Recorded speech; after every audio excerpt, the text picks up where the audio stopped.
भारत माता की जय, वंदे मातरम, जय हिंद। देखो लगातार अपने रिदम में थे, तो रिदम को हम तोड़ना नहीं चाह रहे थे। लग रहा था कि अब क्या होगा भाई, अब तो कुछ ना कुछ तो विकल्प तो निकालना पड़ेगा। तो घबराने की जरूरत नहीं है, क्योंकि लगातार जिस शेड्यूल में उस शेड्यूल को ब्रेक करना मेरे लिए तकलीफ दे था। आज मंडे था, आज हम लोग का क्लास स्टार्ट होना चाहिए था। जो कुछ भी कारण हुआ, हम इसे डिसकंटिन्यू होने नहीं देंगे और इसकी कंटिन्यूटी हम बरकरार रखेंगे। तो आप लोग घबराइएगा नहीं। अब पैरेलल हम लोग का ऑफलाइन और ऑनलाइन का सिस्टम चलेगा, क्योंकि जब भी देखिए कहा जाता है कि संघर्ष के दौर में, जब आप संघर्ष के दौर से गुजर रहे हो, तो हर एक हालात के लिए आपको फाइट करने के लिए तैयार होना पड़ेगा। अब किसी तरह का भी सिचुएशन हम लोग के सामने आता है, तो हम लोग को उसकी तैयारी कर लेनी चाहिए और हम उसके लिए तैयार हैं। हर बार क्या होता था कि हम इस बात का इंतजार करते थे कि वो वक्त कब आएगा जब आपके बीच हम होंगे। लेकिन अब क्या है ना कि अब लगातार ये हमारा ऑफलाइन क्लास चल रहा है, तो हम पूरी तरह से रिदम में है। वार्म अप हमारा हो चुका है और ऑनलाइन में हम अब इस वार्म अप का पूरा एक अप्रोच हम करने जा रहे हैं। था क्या कि लोगों को लग रहा था कि भाई अब क्या किया जाए, लोग बहुत तरह की बातें कर रहे हैं, हम क्यों अपने वक्त को जाया करें और इस वक्त को जाया करने से हमें फायदा क्या होगा। पिछले बार भी लोग इसके लिए काफी आंदोलन किए थे, हर बार लोग करते हैं। लेकिन कहा जाता है कि आपको हमेशा एक विकल्प अपने साथ रखना पड़ेगा, एक ऑप्शन चूज करके रखना पड़ेगा।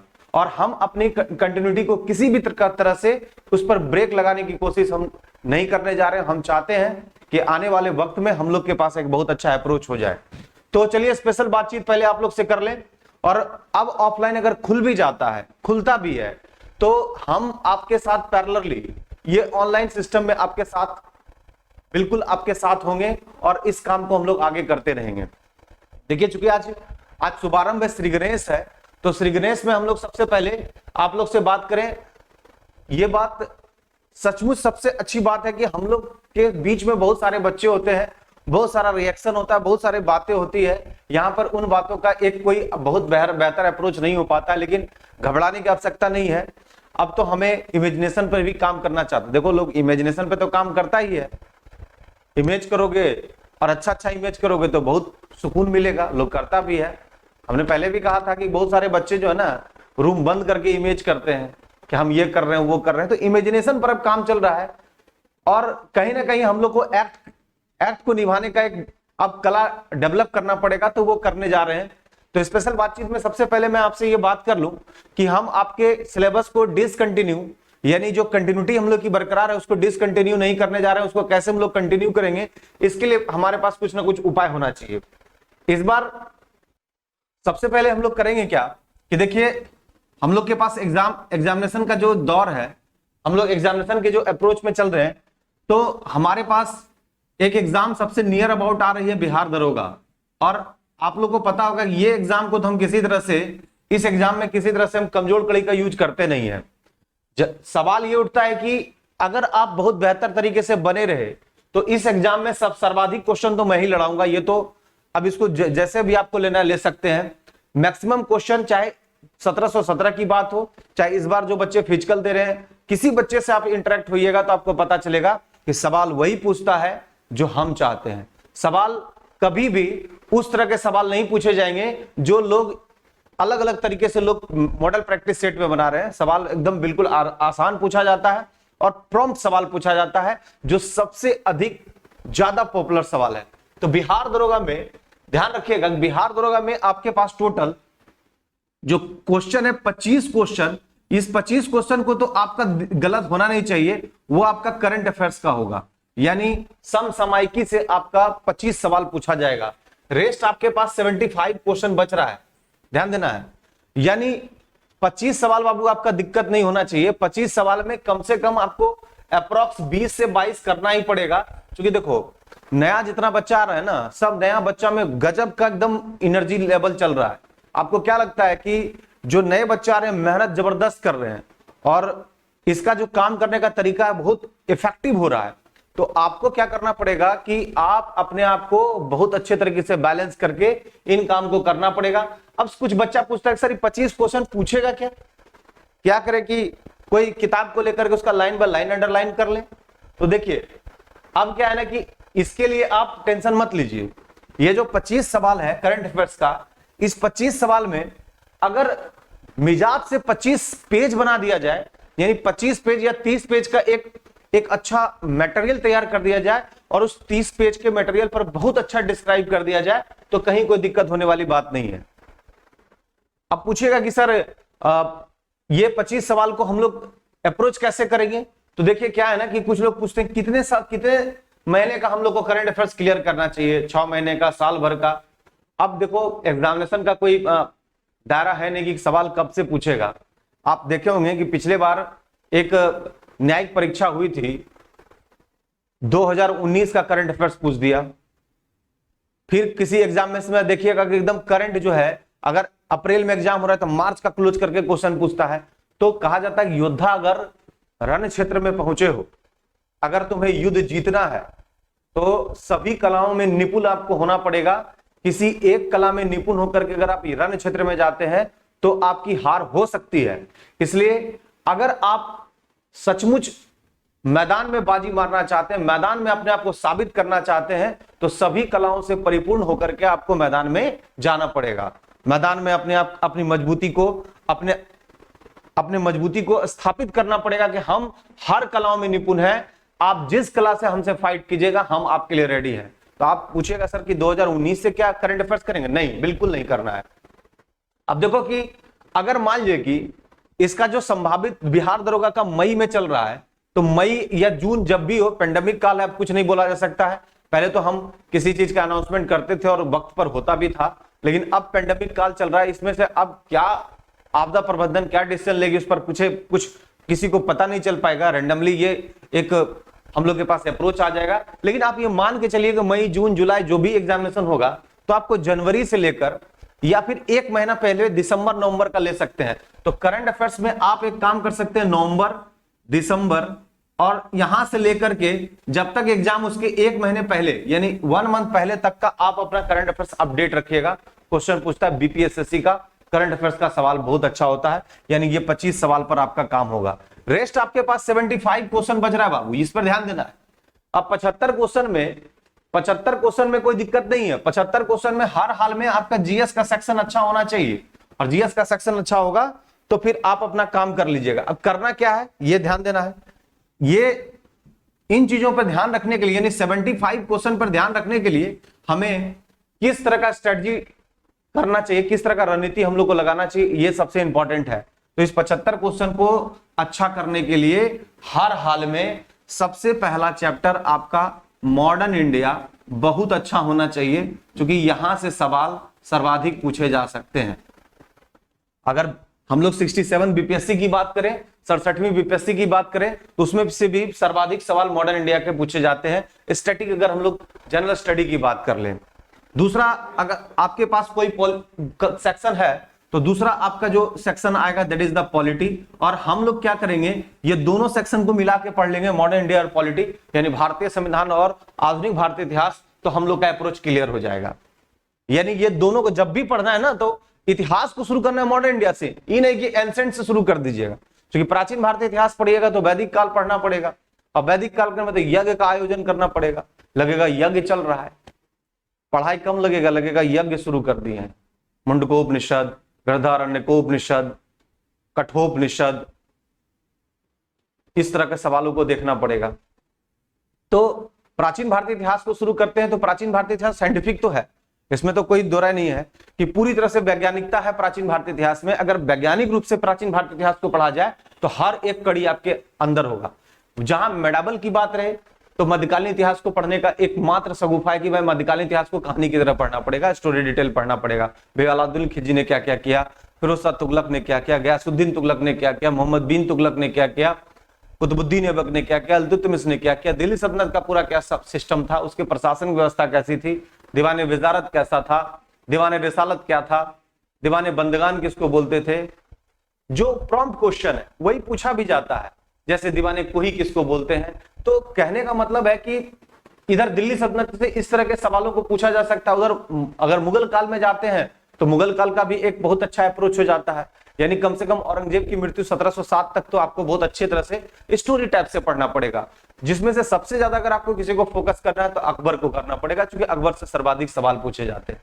देखो बाबू, हम हर बार आप लोग को बता रहे हैं कि देख, कहीं पढ़ो, कोई भी चैनल पर पढ़ो, लेकिन अगर हम पढ़ाएंगे तो निश्चित तौर पर तुम्हारे सिलेबस के अनुसार पढ़ाएंगे और नौकरी के लिए हम ही पढ़ाएंगे।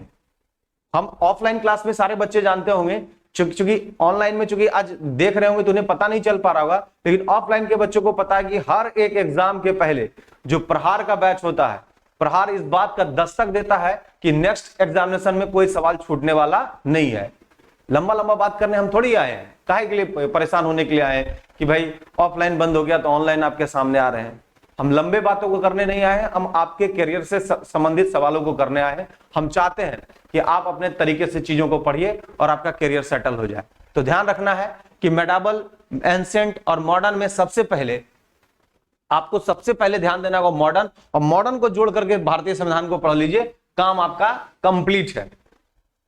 देख, ये दोनों अगर ठीक हो जाएगा ना, मॉडर्न इंडिया और पॉलिटी, ये दोनों पर अगर बहुत अच्छा अप्रोच कर लोगे ना, तो हमको नहीं लगता है कि किसी प्रकार का कोई दिक्कत है।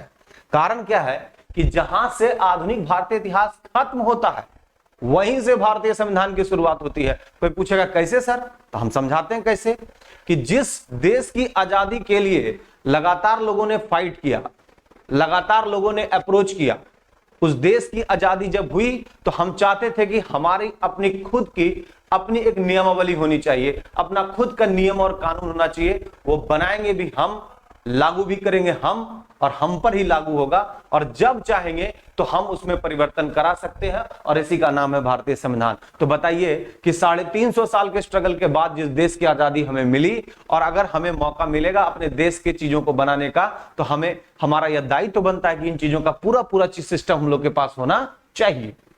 तो बस इस दोनों को जोड़ के पढ़ लेंगे। हम तो बोलते हैं कि मॉडर्न इंडिया और इंडियन पॉलिटी को दोनों का सिलेबस सेम कर देना चाहिए, काम हो जाएगा। ये दोनों को मिला के पढ़िएगा तो बड़ा पोर्शन आपका कंप्लीट हो जाएगा। अब देखिए, दोनों के बाद हमारे अनुसार अगर हमसे पूछिएगा ना, तो दोनों के बाद अगर कोई सबसे खतरनाक सब्जेक्ट है तो वो है that is the economics. Economics जिस बच्चे का अच्छा हो गया ना, समझ लो उसका साइंटिफिक अप्रोच अच्छा है, जीएस पढ़ने की कला उसके पास है, तो आपको इकोनॉमिक्स बहुत अच्छा करना पड़ेगा। बिना अर्थशास्त्र का, बिना आर्थिक संरचना, इकोनॉमिकल स्ट्रक्चर को जाने हुए आप आर्ट्स के बहुत अच्छे, यानी आर्ट फैकल्टी में बहुत अच्छा अप्रोच नहीं कर सकते हैं। इसलिए इकोनॉमिक्स में सबसे पहले आपको इंस्ट्रूमेंट समझना पड़ेगा। आपको समझना पड़ेगा जीडीपी क्या है, जीएनपी क्या है, एनएनपी क्या है, जीडीपी डिफ्लेटर किसको बोलते हैं, इन्फ्लेशन किसको बोलते हैं, डिफ्लेशन किसको बोलते हैं, डीमोनेटाइजेशन किसको बोलते हैं, डीवैल्यूएशन किसको बोलते हैं। साथ ही साथ आपको समझना पड़ेगा कि अभी वर्तमान में एमएसएमई का क्या कंसेप्ट चल रहा है, एमएसएमई समाधान क्या है, एमएसएमई संपर्क क्या है, डाटा बैंक किसको बोलते हैं। आपको समझना पड़ेगा कि आरबीआई की जो पॉलिसी है, मॉनेटरी पॉलिसी, उसमें बैंक रेट क्या है, रेपो रेट क्या है, एमएसएफ क्या है, एलएफ क्या है, सीआरआर किसको बोलते हैं, एसएलआर किसको बोलते हैं। यानी इंस्ट्रूमेंट को पहले समझना पड़ेगा इकोनॉमिक्स में, और जिस किसी बच्चे ने इंस्ट्रूमेंट को समझ गया, इसका मतलब उसका काम बेस लेवल का हो चुका है। बस कुछ नहीं करना है बाबू, कि आपको करना है क्या, कि जो करंट अफेयर्स का जो इंस्ट्रूमेंट आएगा, जो करंट अफेयर्स का जो चीज आएगा, उसको इसमें जाकर के जोड़ देना है। माने कहने का मतलब है, इस बात को समझिएगा कि अर्थशास्त्र पढ़ने में पहले इंस्ट्रूमेंट को क्लियर कीजिए, बेस को क्लियर कीजिए, इंस्ट्रूमेंट को समझिए, और जो कोई करंट डेटा आए उस इंस्ट्रूमेंट पर उसको चिपका दीजिए। आपका करंट इकोनॉमी चैप्टर एकदम बढ़िया हो जाएगा। करंट इकोनॉमी चैप्टर अगर आपका बढ़िया हो गया है तो आप समझ लीजिए कि तीनों सेक्शन में आपका अप्रोच एकदम क्रिस्टल क्लियर हो जाएगा। तो देख, पहला आपको मॉडर्न इंडिया, दूसरा पॉलिटी और तीसरा इकोनॉमिक्स। और देख, ज्योग्राफी में जो है ना, ज्योग्राफी में, भूगोल में, हम लोग भूगोल में बोलते हैं कि भौतिक भूगोल पढ़ना है, हम लोग बोलते हैं कि भारत का भूगोल पढ़ना है, विश्व का भूगोल पढ़ना है। तो देख, सबसे पहले तुम्हारा दायित्व बनता है कि इंडियन ज्योग्राफी पर बहुत अच्छा अप्रोच कर लो, और इंडियन ज्योग्राफी को पढ़ते हुए वर्ल्ड ज्योग्राफी को, और वर्ल्ड ज्योग्राफी को पढ़ते हुए फिजिकल ज्योग्राफी को कनेक्ट कर लो, तो ज्योग्राफी भी अच्छा होगा। हम दावे के साथ बोलते हैं, जिस किसी कैंडिडेट का इकोनॉमिक्स, मॉडर्न इंडिया, पॉलिटी और ज्योग्राफी पर अच्छा पकड़ हो गया, बाद में तो कभी भी मौका मिलेगा तो ठीक कर दिया जाएगा किसको, मेटाबॉल को, एंसेंट को, और इस सब में कोई दिक्कत है नहीं।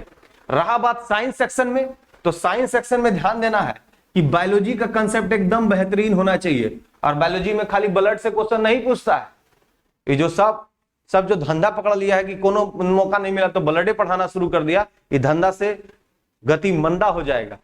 ब्लड से सिर्फ ब्लड से सवाल नहीं पूछा जाता है, आजकल सवाल पूछ रहा है प्लांट से, जाके पूछ रहा है जाइलम से, फ्लोएम से, वेस्कुलर बंडल से। यानी प्लांट बायोलॉजी भी बहुत अच्छा से पढ़ना पड़ेगा, एनिमल हस्बेंड्री भी अच्छा से पढ़ना पड़ेगा, यानी सब सेक्शन पढ़ना पड़ेगा। तो बायोलॉजी कोनो छोटा सब्जेक्ट नहीं है जो कभी भी खत्म कर दीजिएगा। आजकल सवाल इंडोक्राइनोलॉजी से पूछ रहा है, एड्रेनल ग्लैंड से पूछ रहा है, पिट्यूटरी ग्लैंड से पूछ रहा है, उसके बाद ऑक्सीटोसिन हार्मोन से पूछ रहा है, रिलैक्सिन हार्मोन से पूछ रहा है, गोनेडोट्रोपिक हार्मोन से पूछ रहा है। हार्मोन जाके पढ़ना पड़ेगा, फिजियोलॉजी के सिस्टम में जाके पढ़ना पड़ेगा, आपको रेस्पिरेशन समझना पड़ेगा, इसके बाद आपको क्रैब साइकिल समझना पड़ेगा। क्रैब साइकिल क्या होता है, कैसे, आजकल देखो क्रैब साइकिल से घुस के क्वेश्चन पूछ रहा है, ग्लाइकोलाइसिस से घुस के क्वेश्चन पूछ रहा है, तो समझना पड़ेगा। ये जो है ना, जो बाहरी आवरण है कि यहाँ ये विस्फोट हो गया, वहां ये आतंकी हमला हो गया, आप जानिए वो जानिए, ये सब जानने से नौकरी नहीं होगा। नौकरी लेने के लिए हर हाल में सिलेबस को टू द पॉइंट क्लियर करना पड़ेगा, तब आपका अंतिम रूप से चयन होगा। और सब वीडियो के फिर हम मत रहिए जो कि यहाँ बम विस्फोट हो गया, इस पर हमको क्या करना चाहिए और भारत को क्या करना चाहिए। नौकरी मिल जाएगा ना तो सब बात सुनेगा। हमारे यहाँ एक सिपाही था, सिपाही जब डिस्कशन कर रहा था और वहां पर से एक बेचारा बीपीएससी का इंटरव्यू दिए हुए था, उसका फाइनल नौकरी नहीं हुआ, तो गांव में सब इकट्ठा होकर के बात कर रहे थे। वो बात करने में बेचारा चूंकि बीपीएससी इंटरव्यू दिया तो निश्चित रूप से उसका लेवल तो अच्छा होगा ना, तो बीच में कुछ बोलना चाहा तो गांव लगा तुम चुप रहो। बोले भाई काहे, तुम क्या काहे बोलोगे, ये सिपाही जी हैं, ये क्वालिफाई किए फाइनल, ये बोलेंगे, तुमको तो कुछ पता नहीं चलता है। तो बोला हम भी तो इंटरव्यू दिए, नौकरी नहीं हुआ जी। यहां नौकरी होता है तो उसी को सर्वोच्च माना जाता है। यहां आर्थिक रूप से जो संपन्न जो व्यक्ति होते हैं उनकी बात मानते हैं। मालिक कौन होता है घर का, बोलता है कि भाई मालिक आ रहे हैं। मालिक कौन होता है, जो बड़ा होता है मालिक नहीं होता है, जो अर्निंग मेंबर होता है, जो कमाने वाला व्यक्ति होता है उसको मालिक बोलते हैं। घर में लोग कोई खोजने आएगा पैसा मांगने के लिए, पूछेगा मालिक को बुलाइए, बड़ा भाई निकला, हाँ बोलो हम घर में सबसे बड़ा है, मालिक हम है। कहा आप नहीं, आप पैसा वैसा देते नहीं है, मालिक किस बात का, मालिक वो है जो आर्थिक रूप से संपन्न है, मालिक उसको बोलते हैं। तो कहने का मतलब है कि इस युग में खासकर अभी देखो ना, बिहार में हमारे बच्चे इस बार फिजिकल क्वालिफाई कर रहे हैं। अब बहुत कम समय है कि कुछ दिन के बाद वो दरोगा बन जाएंगे। बहुत बड़ा एक ह्यूज डिफरेंसेस हो जाएगा स्टूडेंट लाइफ में और दरोगा बन जाएगा, तो दोनों के बीच में अब अंतर हो जाएगा। और जैसे दरोगा बनेगा देखिएगा पूरे सामाजिक तौर पर उसका चर्चा शुरू हो जाएगा। अब नाम तो नहीं लेंगे, बहुत क्वालिफाई किया है, लेकिन शुरू हो जाएगा चर्चा उसका कि हमरे वो साढ़ू का बेटा है, हमरे वो फुफ्फा का बेटा है, तो हमरे इसका बेटा है, ऐसे निकाला है वैसे निकाला है। पीछे का बैकग्राउंड का सिस्टम सब खत्म हो जाएगा। इसके बाद डिटेल आपका पता भी नहीं करेगा आप क्या कर रहे हो, आप सफल हो गए, आप सफल व्यक्ति हो। तो कहने का मतलब है कि बाबू अगर इस लाइफ में अपने आप को बहुत अच्छे तरीके से स्टैब्लिश करना है, अपने आप को सामाजिक तौर पर सिद्ध करना है, तो नौकरी लेना पड़ेगा। नौकरी के लिए टू द पॉइंट सिलेबस आपको पढ़ना पड़ेगा। ये सब लंबा लंबा बात में मत फंसना।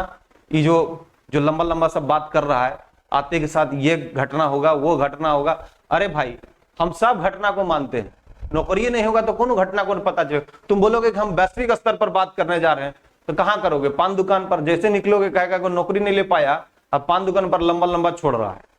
इसलिए ध्यान रखना है कि तुम्हारा सबसे पहले टारगेट, तुम जिस चीज की तैयारी करो ना उस पर कंसंट्रेट करो, उसको तुमको लेना आवश्यक है।